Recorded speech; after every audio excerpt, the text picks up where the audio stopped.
Ma'am, आज मैं आपके सामने एक एक्यूज्ड या आरोपी की हैसियत से नहीं खड़ा। I have been discharged on, अभी पहला ही चल रहा। नहीं, आपके हिसाब से पहला चल रहा है। मैम, मैंने 3 पॉइंट्स लिखवाए हैं। देखिए कोर्ट कोर्ट की तरीके से चलती है। वो आप नहीं समझ पाएँगे, मगर मैं अपने तरीके से कोर्ट चलाती हूँ, मैं ऐसे ही चलाऊँगी। तो to that He may say why this bench should not hear it. That's all. Mister Mirza, I am going to speak to. और जुडिशरी की बहुत इज्जत करता हूँ, जज साहिबा की इज्जत करता हूँ। और मेरे ऑपोजिट में तुषार मेहता साहब हैं, जो कि देश के सॉलिसिटर जनरल हैं, बहुत बड़े वकील हैं। मैं उनका भी आर्ग्यू करते हैं। मैम 2 मिनट अब आर्ग्यू करते हैं। उनसे सहयोग की अपेक्षा करता हूँ, क्योंकि मैं पहली बार आ रहा हूँ। मैं उम्मीद करता हूँ कि क्योंकि आप स्वयं आप खुद कर रहे हैं इसको आर्ग्यू, तो फिर आपको एक लॉयर के तौर पे आप आर्ग्यू कर रहे हैं, तब वो हर चीज़ के लिए आपको मालूम ही है कि how courts work. So I think the respect is mutual as far as I am concerned and you are concerned. We'll just concentrate on this case and we will argue the recusal application. Nothing personal. Yes, that's right.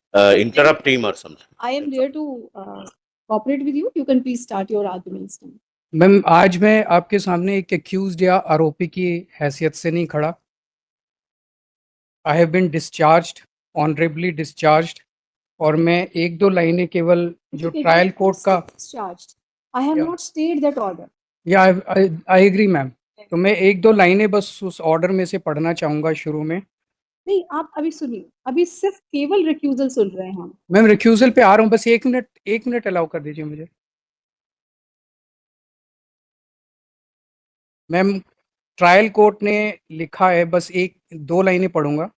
This court is left in no manner of doubt that the prosecution case does not disclose even the threshold of a prima facie suspicion, far less the grave suspicion mandated by settled principles of criminal We'll come jurisprudence. to it later, Mr. Kejriwal. Please, let's concentrate. That's why we are before the court challenging. See, I'm coming to that. He may say why this bench should not hear it. That's all. Mr. Mehta, I am going to speak to him. Now, Mr. Jain, are you assisting him? So, no, I'm so sorry. I'm so sorry. Once a litigant is allowed to, he says, I have not authorized anyone, means that he is not authorized by anyone. He hasn't authorized anyone. So, we'll not do that. Proxy नहीं करेंगे हम. किसी के लिए भी नहीं. I'm sorry, मतलब, please. नहीं, आप मुझे तो कह ही नहीं सकते, मुझे क्या कहेंगे आप? But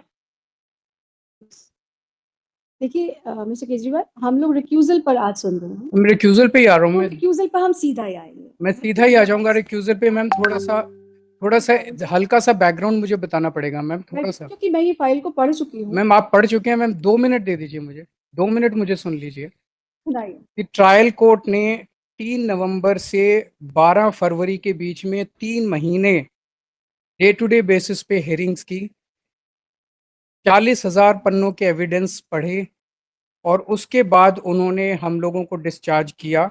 इन सबको म्यूट कर देंगे, जब तक हम नहीं बोलेंगे वो तब तक कोई नहीं बोलेगा। 9 मार्च को इस केस की इस ऑनरेबल कोर्ट में पहली सुनवाई हुई। 9 मार्च को जब सुनवाई हुई, इस कोर्ट में सीबीआई के अलावा कोई और पार्टी मौजूद नहीं थी।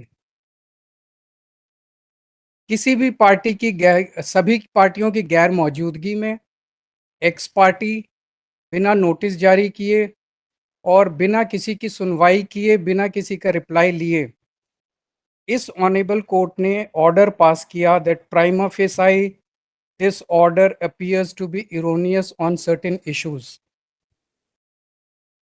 जो ट्रायल कोर्ट ने 3 नवंबर से 12 फरवरी के बीच में लगभग 3.25 महीने डे टू डे बेसिस पे पूरा दिन सुनवाई करके ऑर्डर पास किया था 40,000 पन्नों को सुनने के बाद, उसको 5 मिनट की सुनवाई में इस ऑनरेबल कोर्ट ने प्राइमा फेसाई गलत डिक्लेयर कर दिया, इरोनियस डिक्लेयर कर दिया।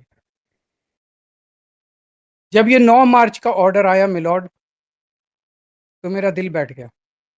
I was really shocked and I started having doubts whether serious apprehensions whether the court is biased and whether I will get justice here.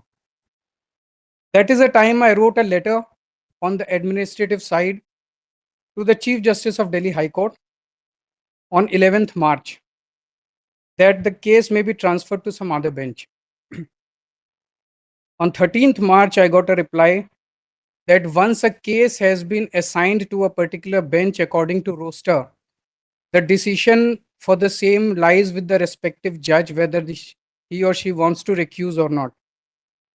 After receiving that letter, I filed this recusal application before this honorable court. The question is an apprehension in the mind of the party.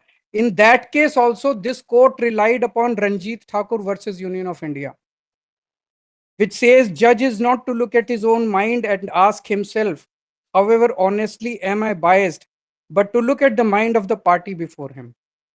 उस judgement पे rely करके ED को transfer application allow कर दी गई. All that I am demanding, my lord, is same parity as ED, especially when my apprehensions are on much stronger ground than the apprehensions expressed by ED in their application. I've gone through that. Right. So just इस honourable court के सामने 5 पहले cases आ चुके हैं. मेरा case आया था जिसमें whether my arrest was legal or illegal, that was the matter before this honorable court. Sanjay Singh, Manish Sisodia, Kavita and Aman Dhal, इन 4 के केसेस आए थे बेल रिलेटेड मैटर्स. इन 5 केसेस में जो ऑब्जर्वेशंस इस ऑनेबल कोर्ट ने दिए थे, they almost amounted to judgments. I would read out some of the extracts with your kind permission. yes, yes.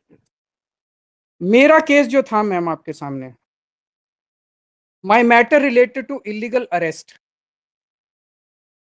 The limited matter that the court had to decide was whether investigating officer had reasons to believe. IO had recorded his reasons. The court had to decide whether those reasons were sufficient or not. The court was not required to put their weight behind each of the reasons. The court was also not required to give a final verdict on each of those reasons. But it appears, मैं अभी कुछ extracts पढ़ूंगा, it appears the court gave a final judgment of many of those points.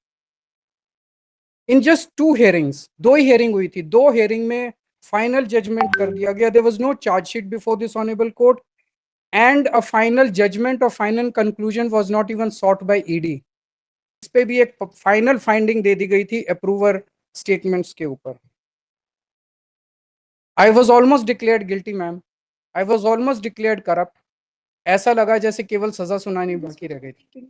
Sorry? I don't want to comment on that. That's what you were thinking. In Kanaklata versus state में फिर से वो 2 लाइनें पढ़ना चाहूंगा. The honourable supreme court held that earlier strong observations may create a reasonable apprehension. These are earlier strong observations of this honorable court, that the court has so committed itself to a given approach or thought process. Trial court के orders इन सभी points पे completely contrary हैं. As I said, trial court ने 3.25 महीने hearings की थी, 40,000 पन्ने. The trial court has concluded no crime took place. There was no corruption. There were no kickbacks. There was no demand of bribery. There was no proceeds of crime. 45 crore bribe charge is wrong. कोई गोवा में पैसा नहीं ले जाया गया. और recovery के ऊपर मैम जो आपकी फाइंडिंग थी, दैट अगर पैसे रिकवरी नहीं भी हुई तो उससे कोई फर्क नहीं पड़ता. इस पे ट्रायल कोर्ट ने लिखा है पैरा 1016 एट पेज 543. आपका आर्ग्यूमेंट क्या है? आप ये कहना चाह रहे हो कि जो ट्रायल कोर्ट ने क्योंकि सच बोला है तो मेरी इसलिए जो मेरी नहीं मैम, मैं आ रहा हूँ मैम. एक मिनट, ट्रायल कोर्ट ने मेरे बात सुना है. मैं सिर्फ केवल आपको इस बात पर सुन रही हूँ कि आपके माइंड में एप्रीहेंशन की. एप्रीहेंशन ये है मैम, बार बार ये नहीं कह सकते. मैं उस पॉइंट पे आ रहा हूँ. मैं अगर आपसे क्वेश्चन मैं पूछ रहा हूँ, मैं बता रहा हूँ मैम. मैं आपको क्वेश्चन करूंगी, आप उसकी वेट करेंगे, फिर आप मुझे आंसर करेंगे. मैं जवाब दे रहा हूँ मैम. मैं क्वेश्चन तो पूछने दो. ओके, क्वेश्चन तो पूछने दो. मैंने क्वेश्चन कहाँ पूछा? मैंने आपको सिर्फ बार बार मैं आपसे एक ही रिक्वेस्ट कर रही हूँ कि मैं केवल आज आपको रिक्यूजल पर सुन रही हूँ कि आपके माइंड में अभी तक आपने बिल्कुल सब कुछ जो भी आर्ग्यूमेंट किया वो बिल्कुल ठीक आर्ग्यूमेंट किया कि आपके माइंड में क्यों एप्रीहेंशन है. जिस वक्त मैंने वो वाले ऑर्डर्स करे उस वक्त इस कोर्ट का कोई फैसला तो था नहीं. वो तो फैसला, उनका फैसला बाद में आया. उसको टेस्ट किया जाएगा जब मैं आपको आर्ग्यूमेंट में जो भी मैं सुनूंगी या कोई और कोर्ट सुनेगी, whosoever, depending on the outcome of this thing. तो आज हम केवल कॉन्सेंट्रेट जो आपके 10 पॉइंट्स हैं, हम उन 10 पॉइंट्स पे कॉन्सेंट्रेट करेंगे. उसमें से मैंने आपके तीन पॉइंट्स लिखवा नहीं मैम, अभी पहला ही चल रहा है नहीं, आपके हिसाब से पहला चल रहा है। मैम। मैंने 3 पॉइंट्स लिखवाए हैं। देखिए कोर्ट कोर्ट की तरीके से चलती है। वो आप नहीं समझ पाएँगे, मगर मैं अपने तरीके से कोर्ट चलाती हूँ, मैं ऐसे ही चलाऊँगी। तो मैंने आपके 3 पॉइंट्स लिखे, आपके 3 एप्रीहेंशन्स अभी तक आए। 3 एप्रीहेंशन एक पॉइंट में भी हो सकते हैं कि आपने मुझे बोला कि आपने तो मुझे इसी में प्लीड आपने गिल्टी आपने मुझे बता दिया। और जब आपका माइंडसेट ही ऐसा चल रहा है, तो फिर मैं क्यों सोचूँ कि आप मुझे न्याय देंगी, आप दोबारा से वही लिखेंगी। That's what you want to say ना, तो वो लिखवा देना। ठीक है, वो मैंने नोट कर लिया। वो मैं इसलिए पढ़ रहा हूँ मैम ट्रायल कोर्ट का, बिकॉज इतना ज्यादा कॉन्ट्ररी है कि विल इट भी वो जो कनकलता वाले केस में है कि वो स्ट्रॉन्ग ऑब्जर्वेशंस कंट्रास्टेड विद आप देखिए खुद कर रहे हैं, तो आपको ये पता नहीं है कि मैं उससे हायर कोर्ट हूँ। नहीं मैं जानता हूँ मैम। आप ये नहीं कह सकते ना, आप मुझे बार-बार ये मैं बस ये कह रहा हूँ कि will it be possible for this honourable court to revise with such. That is for you to argue. ये मेरी अप्रीहेंशन है मैम। मैं एप्रीहेंशन लिखवा दिया ना मैंने। मैं उसी पे अभी बस 2 पैराग्राफ्स अच्छा हाँ, ये लिखना भूल गया। सर